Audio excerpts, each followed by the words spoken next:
Good morning everyone, myself Sagar Chaudhary. Welcome in nurses world. आज अपन discuss करेंगे hypernatremia के बारे में। हाइपर नेट्रीमिया का मतलब क्या होता है? हाइपर का मेट्रिक का मतलब होता है, हाइपर मतलब ज्यादा, हाइपर मतलब क्या होता है? ज्यादा। नेट्री मतलब सोडियम। ईमिया का मतलब होता है ब्लड। ब्लड के अंदर क्या ज्यादा हो रहा है? सोडियम ज्यादा हो रहा है। क्या ज्यादा हो रहा है? सोडियम। सोडियम का लेवल बढ़ा हुआ है ब्लड के अंदर, उसको अपन क्या बोल रहे हैं? हाइपरनेट्रीमिया बोल के चल रहे हैं। ठीक है, आगे बात करते हैं कि सर नॉर्मल लेवल क्या होता है सोडियम का ब्लड के अंदर। तो नॉर्मल लेवल होता है 135 से लेके 145 MEQ पर लीटर, या 135 टू 145 MEQ पर लीटर होता है सोडियम का लेवल। तो बहुत ही अच्छी मात्रा में पाया जाता है अपने ब्लड के अंदर सोडियम। तो सोडियम इतना इंपॉर्टेंट क्यों है अपनी बॉडी के लिए? कोई पूछे आपसे तो ये बताना है कि role of sodium in our body. तो electrolyte that help regulate H2O inside outside the cell. मतलब ये कि ये ऐसा इलेक्ट्रोलाइट है जो पानी को, वाटर को इनसाइड और आउटसाइड द सेल बैलेंस करने का काम करता है। उसको अपन क्या बोलते हैं? रोल। कैसे करता है ये? आपने सुना होगा ओस्मोसिस, नाम सुना होगा। एक वर्ड आता है ओस्मोसिस। ओस्मोसिस के द्वारा ये क्या करता है?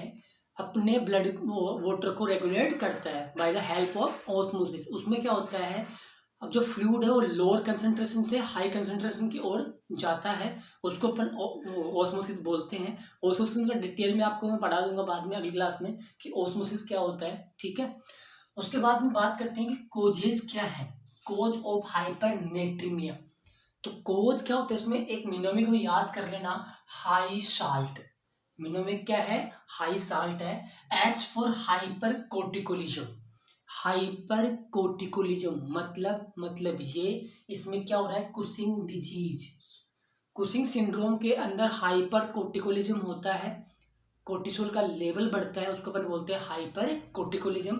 उसमें क्या होता है कि जो अपना सोडियम है उसका रिटेंशन होता है। क्या होता है? Retention of the sodium by the renal tubules. Renal tubules के द्वारा रीअब्जॉर्प्शन होता है किसका? सोडियम का। वो ज्यादा अमाउंट में होता है क्योंकि अगर ये हाइपर ना होकर नॉर्मल रहता कोर्टिसोल का लेवल, है ना, और नॉर्मल किसका रहता लेवल? एल्डोस्टेरोन का, तो कोई भी दिक्कत नहीं थी, वो नॉर्मल रहता। लेकिन यहाँ पे हाइपर कोर्टिकोलिज्म हुआ तो इसके कारण क्या हुआ? हाइपर मतलब इंक्रीज प्रोडक्शन ऑफ एल्डोस्टेरोन हुआ। उससे क्या हुआ? उससे ये हुआ कि जो सोडियम है उसका रीअब्जॉर्प्शन बढ़ जाएगा रीनल ट्यूब्यूल्स के द्वारा, और क्या करवा देगा? हाइपरनेट्रीमिया करवा देगा। उसके बाद में I, I for increase intake of sodium. आपने सोडियम का लेवल इनटेक कर दिया है लेना, जैसे आप ओरल ले सकते हो, आप आईवी ले सकते हो, किसी भी कारण से आपने इंक्रीज किया है सोडियम का लेवल, उससे अल्टरनेट क्या होना है? Hypernatraemia. उसके आगे G, G for GI feeding without adequate H2O supply, मतलब वाटर सप्लाई। आपने वाटर सप्लीमेंट प्रॉपर दे नहीं पा रहे और आपने जीआई फीडिंग करवा रहे हैं। अपन जीआई फीडिंग करवाते हैं पेशेंट को, तो पेशेंट अपने पास आते हैं तो कभी कभी क्या होता है कि उसको जीआई फीडिंग अपने को करवानी पड़ती है, राइस ट्यूब की या फिर राइस ट्यूब की हेल्प के द्वारा अपन करवाते हैं। तो उसमें क्या होता है कि अपन पानी का इनएडिक्वेट, मतलब पानी प्रॉपर, वाटर प्रॉपर अपन दे नहीं पाते, और वो क्या होता है कि उसकी हाई कंसेंट्रेशन होती है किसकी? सोडियम की, और इसी को अपन क्या बोल रहे हैं? Hypernatraemia. H for hypertonic solution. ऐसा कोई भी सॉल्यूशन जो हाइपरटोनिक है, जैसे 3% सेलाइन। 3% सेलाइन को अपन हाइपरटोनिक सॉल्यूशन बोलते हैं। क्यों हाइपरटोनिक सॉल्यूशन? याद रखना, अपनी जो बॉडी की जो अपनी कंसेंट्रेशन है वो है,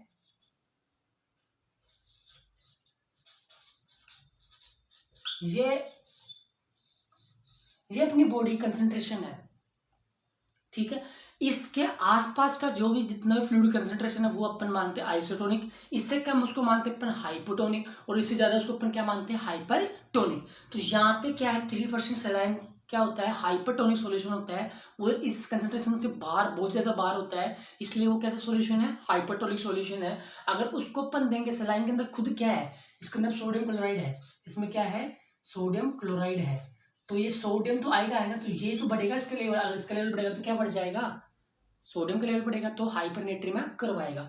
उसके बाद में as for sodium excretion decrease, किसी भी कारण से आपका सोडियम का जो एक्सक्रीशन हो रहा था वो डिक्रीज हुआ है, जैसे कोर्टिकोस्टेरॉइड। कोर्टिकोस्टेरॉइड हार्मोन्स क्या करते हैं, अपने सोडियम को अब्जॉर्प्शन एक्सक्रीशन को कम कर देते हैं। ए फॉर एल्डोस्टेरोन प्रॉब्लम्स, कोई भी ऐसी एल्डोस्टेरोन प्रॉब्लम्स हुई है जैसे उसका लेवल बढ़ रहा है एल्डोस्टेरोन का, तो वो क्या करवा देगा, increase reabsorption of the sodium, वो वही करवाएगा, उससे क्या करवा देगा, hyper natraemia.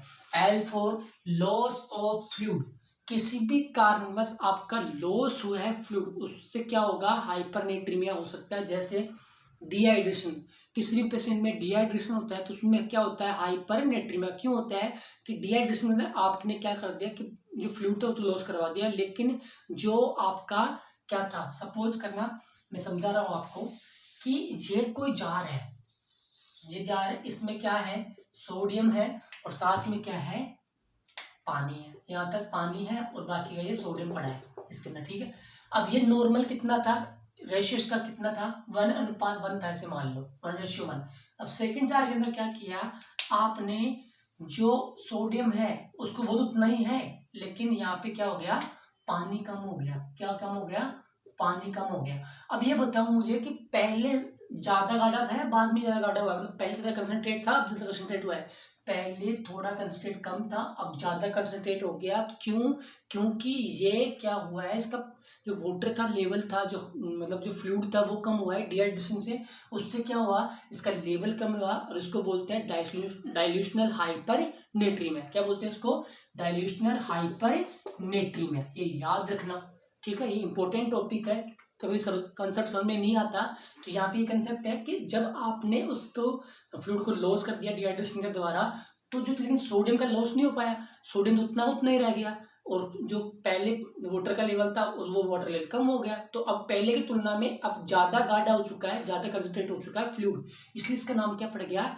डाइल्यूशनल hyper natraemia. Next one क्या होता है, फीवर। जब भी फीवर आता है तो उसके अंदर स्वेटिंग होती है, ठीक है, उसमें भी हाइपर नेट्रीमिया होगा। तीसरा स्वेटिंग तो है ही, स्वेटिंग के अंदर क्या होता है, हाइपर नेट्रीमिया होता है। उसके बाद देखिए टी फॉर थर्स्ट इम्पेयरमेंट, किसी पेशेंट के अंदर थर्स्ट इम्पेयरमेंट हो सकता है, जैसे किसी को प्यास कम लगती हो, जैसे कोई ओल्ड एज वाले पेशेंट होते हैं उनको प्यास कम लगती है, वो पानी का इंटेक कम करते हैं, जिससे क्या होगा, उनके अंदर हाइपर नेट्रीमिया देखने को मिलेगा। तो ये अपना हाइपर नेट्रीमिया क्या पढ़े अपन ने, कोज पढ़े, एक कोज थे। अब नेक्स्ट देखते हैं अपन क्या, इसके साइन और सिम्टम्स और नर्सिंग इंटरवेंशन कि इसके साइन और सिम्टम्स क्या होते हैं। तो इसमें पहला है फीवर। फीवर क्यों आएगा पेशेंट को, जब भी हाइपर नेट्रीमिया होता है तो उसके अंदर फीवर देखने को मिलता है। फीवर आएगा तो उससे क्या होगा, पेशेंट को फ्लश्ड स्किन, उसकी स्किन कैसे दिखेगी आपको, फ्लश्ड मतलब एकदम आपको रेड रेड कलर की आपकी स्किन दिखेगी, उसका चेहरा आपको रेड कलर का दिखेगा, इसको अपन क्या बोलते हैं, कैसे लुक बोलते हैं, फ्लश्ड कलर स्किन बोलते हैं, ठीक है। सेकंड वन रेस्टलेसनेस और एजिटेटेड, मतलब पेशेंट आपको कैसे दिखने मिलेगा, घबराया हुआ, बिल्कुल ऐसा लगता है कि रेस्टलेसनेस दिख रहा है पेशेंट के अंदर, और वो एजिटेटेड है, घबराया हुआ पेशेंट दिख रहा है। तीसरा इंक्रीज फ्लूइड रिटेंशन, आपको पेशेंट के अंदर फ्लूइड का रिटेंशन बढ़ा हुआ मिलेगा, उससे क्या होगा, उससे एडिमा होगा पेशेंट को, ठीक है, और एडिमा होगा तो पेशेंट कैसा दिखेगा, कंफ्यूजन वाला पेशेंट दिखेगा। तो ये तीनों आपस में इंटरलिंक है, पेशेंट के अंदर क्या दिखेगी, रेस्टलेसनेस दिखेगी, और पेशेंट कैसा दिखेगा, एजिटेटेड दिखेगा। उससे क्या होगा, पेशेंट के अंदर फ्लूइड का लेवल बढ़ रहा है, मतलब इंक्रीज फ्लूइड रिटेंशन हो रहा है पेशेंट के अंदर, उससे क्या होगा, पेशेंट के एडिमा होगा और पेशेंट कैसा हो जाएगा, कंफ्यूज्ड होगा। उसके बाद पेशेंट के अंदर अगर एडिमा हो तो क्या हो जाएगा, पेशेंट का जो यूरिन है वो आउटपुट कम हो जाएगा, और अगर पेशेंट का यूरिन आउटपुट तो क्या होगा, डिहाइड्रेशन हुआ है तो पेशेंट का ड्राई माउथ स्किन हो जाएगी पेशेंट के अंदर। तो ये क्या थे, ये थे साइन और सिम्टम्स किसके, हाइपर नेट्रीमिया के। एक बार वापस रिवाइज करवा रहा हूं मैं, पेशेंट के अंदर क्या रहेगा, फीवर होगा, फ्लश स्किन देखने को मिलेगी, रेस्टलेसनेस मिलेगी, एजिटेट मिलेगा पेशेंट, इंक्रीज फ्लूइड रिटेंशन मिलेगा पेशेंट के अंदर, उससे क्या होगा, एडिमा होगा, पेशेंट कंफ्यूज होगा, और पेशेंट का जो यूरिन आउटपुट है वो कम हो जाएगा कहीं ना कहीं, और उससे क्या होगा, ड्राई माउथ हो जाएगा। तो ये अपने क्या थे, साइन और सिम्टम्स। अब बात करते हैं नर्सिंग इंटरवेंशन की, कि व्हाट शुड आई या what should we are do for this patient. तो इसके अंदर ध्यान रखना, पहला नर्सिंग मैनेजमेंट करना अपने को, रेस्ट्रिक्ट सोडियम इनटेक, किसी भी द्वारा ओरल आईवी कैसे भी इस पेशेंट को क्या नहीं देना, ना तो उसको ओरल देना, ना ही आईवी देना। ऐसा कोई भी सोडियम कंटेनिंग फूड या फ्लूइड या कुछ भी नहीं देना अपने को जिसमें अंदर क्या हो, सोडियम की मात्रा हो, उन फ्लूइड को सबको बंद कर देना है। तो मतलब restrict sodium intake. Second one, patient safety. Patient safety क्यों कर रहे हैं? क्योंकि पेशेंट जैसा है कंफ्यूज्ड है और एजिटेटेड है, इसलिए अपने पेशेंट की सेफ्टी को ध्यान रखना है। इससे आगे मेडिकल ऑफिसर में ऑर्डर एन आइसोटोनिक और हाइपोटोनिक आईवी सलाइन। जो भी मेडिकल ऑफिसर है वो क्या क्या ऑर्डर कर सकता है, क्योंकि पेशेंट क्या होगा, डिहाइड्रेशन हो रहा है, इसलिए पेशेंट को क्या ऑर्डर करेगा वो, आइसोटोनिक और हाइपोटोनिक आईवी सॉल्यूशन।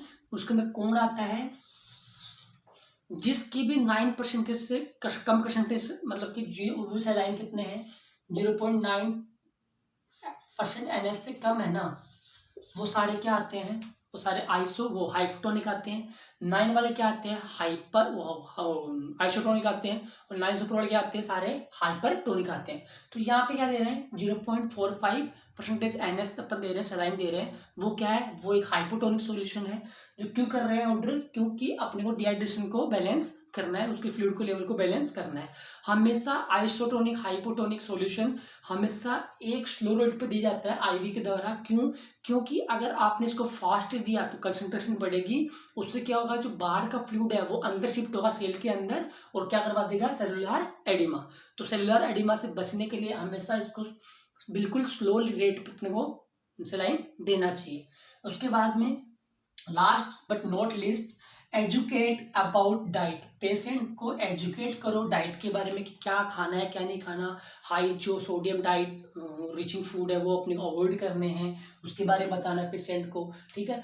और उसके अगला बताओ साइन और symptoms of increase sodium level. अगर सोडियम का लेवल जो बढ़ता है उसमें साइन और सिम्टम्स क्या आते हैं, उसके बारे में पेशेंट को बताना है कि अगर आपको ये साइन और सिम्टम्स आपको दिख आते हैं तो कृपया आप मेडिकल ऑफिसर या अपने डॉक्टर को इन्फॉर्म करना। तो ठीक है, ये अपना था हाइपरनेट्रीमिया। हाइपरनेट्रीमिया कब होता है, जब sodium level more than 145 MU/L से ऊपर जाता है तो उसको हाइपरनेट्रीमिया बोलते हैं।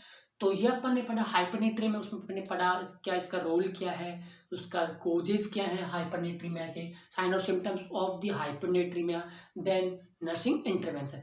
तो ये अपना हाइपरनेट्रीमिया था। आई होप आपको ये क्लास समझ में आया होगी। थैंक यू फॉर वो